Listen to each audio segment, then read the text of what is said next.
ሰላም ጤና ይስጥልን። ይህ የዕለቱ ድምፅ ነው። በምስራቅ አውሮፓ የሚካሄደው የዩክሬንና የሩሲያ ጦርነት በዘመናዊ የውጊያ ሜዳ ላይ የሚታዩ የታንኮችና የከባድ የጦር መሳሪያዎችን ጠቀሜታ እንዲሁም አሰራር በስር ነቀል ሁኔታ እየቀየረው ይገኛል። በተለይም አነስተኛ ዋጋ ያላቸው ነገር ግን ከፍተኛ የጥፋት አቅም ያላቸው ድሮኖችና የረቀቁ የኤሌክትሮኒክስ ውጊያ ዘዴዎች የጦር ሜዳውን ግልጽና ተጋላጭ በማድረጋቸው የዓለም ሀገራት የጦር ኃይሎች የታንክ ዶክትሪኖች እና የቴክኖሎጂ ዝግጅቶቻቸውን እንደገና እንድትመረምሩ አስገዳጅ ሁኔታ ፈጥሮባቸዋል። በዚህ ረገድ በዓለም ላይ ካሉ እጅግ ዘመናዊ እና ግዙፍ የጦር ታንክ ስብስቦች አንዷ የሆነችው ደቡብ ኮሪያ ከዩክሬን የጦር ሜዳ የምታገኘውን ትምህርቶች በጥልቀት በመገምገም ላይ ትገኛለች። የደቡብ ኮሪያ የመከላከያ ስትራቴጂስቶች እና ወታደራዊ ተንታኞች የዩክሬን ተሞክሮ በአንድ በኩል እንደ ትልቅ ትምህርት ሲመለከቱ፣ በሌላ በኩል ደግሞ የዩክሬን የውጊያ ሁኔታ በቀጥታ እና በአይነ ስውርነት ወደ ኮሪያ ባህረ ሰላጤ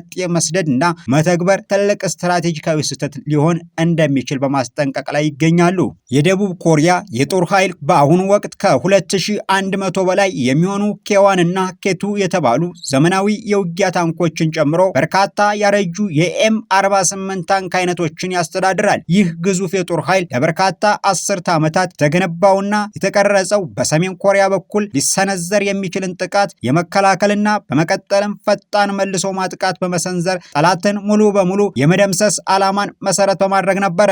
ነገር ግን በደቡብ ኮሪያ ብሔራዊ ምክር ቤት ከሚገኘው የደህንነት አስተዳደር ኢንስቲትዩት የተገኙት የደህንነት ፖሊሲ ከፍተኛ ተመራማሪ ዶክተር ጁ ሂንግ ኪም እንደሚገልጹት ይህ ባህላዊ የታንክ አጠቃቀም ዶክትሪን አሁን ባለው የዘመናዊ ውጊያ ሜዳ እውነታ ውስጥ በቂ ሆኖ ሊቀጥል አይችልም። የጦር ሜዳው በዝቅተኛ ወጪ በሚሰሩና በስፋት በተሰራጩ ሰው አልባ የአየር ተሽከርካሪዎች ወይም ድሮኖች መሞላቱ የቀደሙት የታንክ እንቅስቃሴዎች የነበራቸውን ድብቅነትና ፈጣን ስትራቴጂካዊ ጥቃት ሰንዛሪነት ባህሪ በእጅጉ አዳክሞታል። በዚህ አዲስ የጦርነት ምዕራፍ ውስጥ የቆዩ የታንክ መድረኮች እንዴት ራሳቸውን ማላመድ እንደሚችሉ ለማሳየት ዶክተር ኪም የዩክሬንን የሊዮፓርድ 1 ታንክ በማሻሻያ ፕሮጀክት እንደ አርአያነት ያነሳሉ።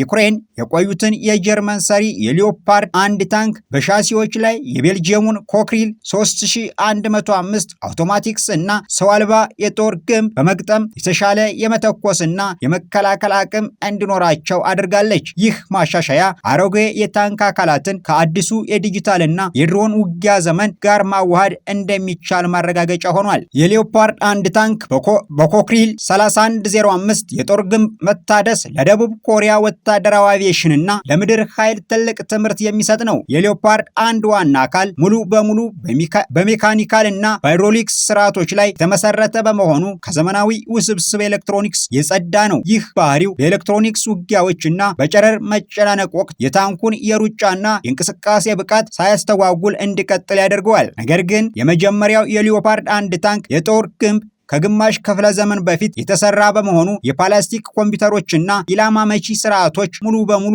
ያረጁ ነበሩ። የኮክሪል 3105 የጦር ግንብ ሲገጠምለት ግን ታንኩ አውቶማቲክ ጥይት መጋቢ፣ የላቀ የሙቀት ኢሜጂንግ ካሜራዎችን እና ከ3 ቶን በላይ የክብደት ቅናሽን አግኝቷል።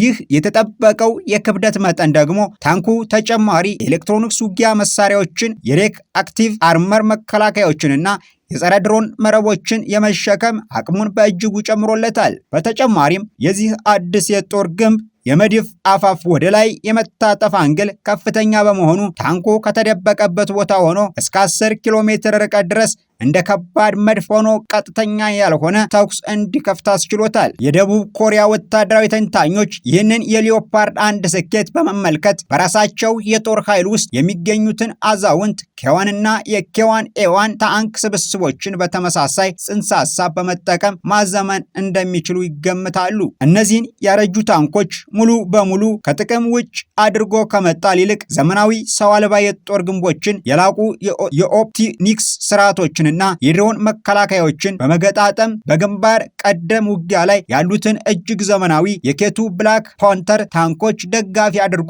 ማሰማራት ይቻላል። ይህ አቀራረብ ደቡብ ኮሪያ ያለባትን ከፍተኛ የበጀት ወጪ በመቀነስ የጦር ኃይሏን የቁጥርና የጥራት የበላይነት አጣጥማ እንድትቀጥል ያስችላታል። ሆኖም ግን የደቡብ ኮሪያ የመከላከያ ኤክስፐርቶች አጽንዖት የሚሰጡት ዋናው ነጥብ የዩክሬንን ልምድ ዝም ብሎ ገልብጦ መተግበር አደገኛ መሆኑን ነው። በዩክሬን አግድም ሜዳዎች ላይ የሚካሄደው የውጊያ ባህሪ ታንኮች ከተደበቁበት ምሽግ ሆነው በሩቅ ርቀት መድፍ የመተኮስ ሚና እንዲጫወቱ አስገድዷቸዋል። በሌላ በኩል የኮሪያ ባህረ ሰላጤ መሬት በወጣ ገባ ተራራማ ቀጠናዎችና ጥቅጥቅ ባሉ ከተሞች የተሞላ ነው። በሰሜን ኮሪያ በኩል ሊሰነዘር የሚችለው ወረራ ደግሞ በከፍተኛ ሰው ኃይልና የመድፍ ድብደባ የተደገፈ በመሆኑ የደቡብ ኮሪያ ታንኮች ፈጣን ማጥቃትና መስበር ሚናቸውን ሙሉ በሙሉ ሊተዉ አይችሉም።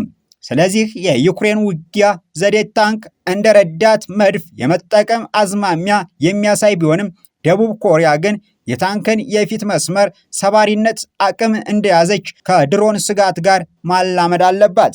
የደቡብ ኮሪያ ወታደራዊ ኤክስፐርቶች እንደሚሉት አዲሱ የኬቱ ብላክ ፓንተር ታንክ የሚጫወተው ሚና መሰረታዊ የዶክትሪን ሽግግር ሊደረግ ይገባል። ቀደም ሲል ኬቱ ታንክ ብቻውን የተደራጀ ጋሻ በመሆን የጠላትን መከላከያ ጥሶ የሚገባ ዋና አጥቂ ተደርጎ ይታሰብ ነበረ። አሁን በተደረገው አዲስ ስትራቴጂካዊ ግምገማ የኬቱ ታንክ ፓትሊዮኖች ከራሳቸው ጋር በቀጥታ የተዋሃዱ የታዛቢ ድሮኖች፣ የአቪፒ ድሮን መከላከያ ክፍሎች፣ የኤሌክትሮኒክስ ውጊያ ተሽከርካሪዎችና አውቶማቲክ የአየር መከላከያ ስርዓቶች ሊኖሯቸው እንደሚገባ ተመላክቷል። ታንኩ ብቻውን በጦር ሜዳ ላይ የሚንቀሳቀስበት ዘመን አብቅቷል። ይልቁንም ታንኩ ከአየርና ከምድር ጥቃቶች ጋር በተሳሰረ የኔትወርክ ውጊያ ውስጥ ሆኖ መታገል አለበት። ይህ አዲስ አስተሳሰብ ደግሞ የታንክ ክፍሎችን አደረጃጀትና የውጊያ ህጎችን ሙሉ በሙሉ የመቀየር አስፈላጊነትን ያስከትላል። አሁን ባለው የደቡብ ኮሪያ ዕቅድ መሰረት የታንክ መትረፍ እድልን ለማሳደግ በሶስት አበይት አቅጣጫዎች ላይ በትኩረት እየተሰራ ይገኛል። የመጀመሪያው የአካል ወይም የፓሲቭ መከላከያ ሲሆን፣ ሁለተኛው የኤሌክትሮኒክስ መከላከያ እና ሶስተኛው ደግሞ አክቲቭ ፕሮቴክሽን ወይም ንቁ የመከላከያ ስርዓቶች ናቸው። በአካል ወይም በፓሲቭ መከላከያ ረገድ በደቡብ ኮሪያ ከዩክሬን ያገኘችውን ፈጣን ፈጠራ በመውሰድ በኬቱ ታንኮች ላይ መተግበር ጀምራለች። በተለይም በዩክሬን የጦር ሜዳ ላይ እጅግ ውጤታማ እንደሆነ የተረጋገጠውንና የታንክ የላይኛውን ክፍል ከድሮን ጥቃት የመከላከል የብረት ጎጆ ወይም የደቡብ ኮሪያ ቅኝ የሆነውን የጸረ ድሮን ኮፍያ በኬቱ ታንኮች የጦር ግንብ ላይ በመግጠም ጀምራለች። ይህ አካላዊ መከላከያ ከላይ የሚመጡትን ካሚካዜ ድሮኖችና የቦምብ ጣይ ድሮኖችን ፍንዳታ የታንኩ ዋና ብረት ከመመታቱ በፊት በማስቀረት የታንኮችን የህይወት ያተርፋል። ነገር ግን ከፓሲቭ መከላከያ ይልቅ እጅግ አሳሳቢውና አሁንም መልስ ያላገኘው ፈተና የአክቲቭ ፕሮቴክሽን ስርዓቶች ወይም ንቁ የመከላከያ መሳሪያዎች ጉዳይ ነው። በአሁኑ ወቅት በዓለም ላይ የሚገኙ ምንም አይነት የአክቲቭ ፕሮቴክሽን ስርዓቶች በእውነተኛ የጦር ሜዳ ላይ የአቪዬቲቭ ድሮን ጥቃቶችን በቋሚነትና ሙሉ በሙሉ ስኬት ማክሸፍ እንደሚችሉ ማረጋገጥ አልተቻለም። ለምሳሌ ያህል የሩሲያ ሰሪው አሬና ኤም የተባለው ንቁ የመከላከያ ስርዓት በቅርቡ ለመጀመሪያ ጊዜ በውጊያ ላይ ተሰማርቶ በዩክሬን የኤፍፒቪ ድሮኖች በቀላሉ ሊመታ እና ሊወድቅ ችሏል። ይህ የሚያሳየው ባህላዊ የሮኬትና ሚሳኤል መከላከያ ስርዓቶች እጅግ አነስተኛና ፈጣን የሆኑትን ድሮኖች የመለየትና የማክሸፍ ከፍተኛ ድክመት እንዳለባቸው ነው። በተመሳሳይ መልኩ የእስራኤል ሰሪውና በዓለም አቀፍ ደረጃ በስፋት የሚታወቀው የትሮፊ አክቲቭ ፕሮቴክሽን ስርዓት በፕሮፓጋንዳና በንግድ ማስታወቂያዎች ላይ ከፍተኛ ስኬት ሲታይበት ቢቆይም በእውነተኛው የጋዛና የሊባኖስ የጦር ሜዳዎች ላይ አነስተኛ የኤፍፒቪ ድሮኖችን የመመከት አቅሙ አሁንም በአጠያያቂ ደረጃ ላይ ይገኛል።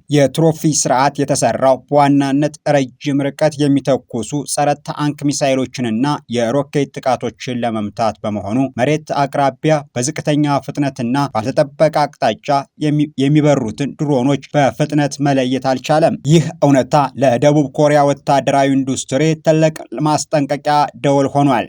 ደቡብ ኮሪያ ለኬቱ ብላክ ፓንተር ታንክ የሰራችውን አክቲቭ ፕሮቴክሽን ስርዓት ሙሉ በሙሉ ወደ ስራ ማስገባት ያቆመችውና የቆየችበት በእነዚህ ቴክኒካዊ ድክመቶች ምክንያት ነበረ። በአሁኑ ወቅት የደቡብ ኮሪያ የመከላከያ ምርምር ተቋማት የድሮኖችን እንቅስቃሴ በራዳር የመለየት፣ የኤሌክትሮኒክስ ሞገድ የመጨናነቅ እና በመጨረሻም በጥይት ወይም በጨረር ስርዓት የመደምሰስ የተቀናጀ የድሮን የመከላከያ አርኪቴክቸር በመገንባት ላይ ይገኛሉ።